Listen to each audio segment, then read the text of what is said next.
In today's video, I'm going to teach you how to limit lists using power-ups in Trello. Managing your Trello board efficiently can sometimes feel overwhelming, especially when lists grow longer than you'd like.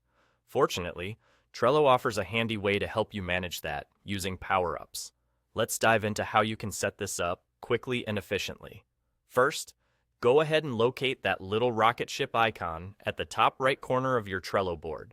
It might seem small, but it's your gateway to unlocking a whole myriad of tools that Trello offers.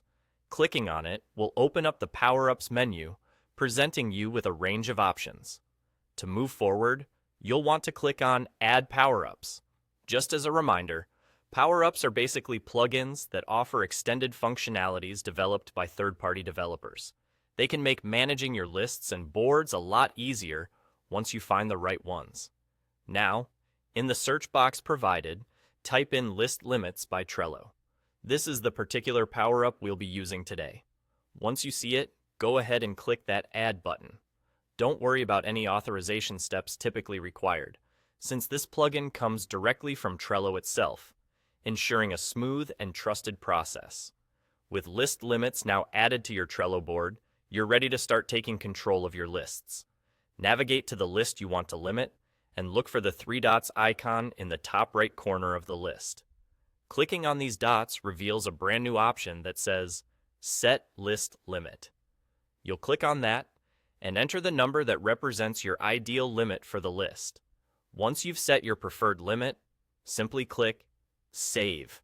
You'll notice now that a handy counter appears at the top of your list. This counter keeps track of the current number of cards within that list, displaying them clearly against the total limit you've set. This visual guide can really help streamline your workflow by providing a quick reference for how close you are to reaching your defined capacity. It's important to note, however, that this limit function is purely visual. When you exceed your limit, the list will be highlighted to alert you, but nothing is automatically moved or removed.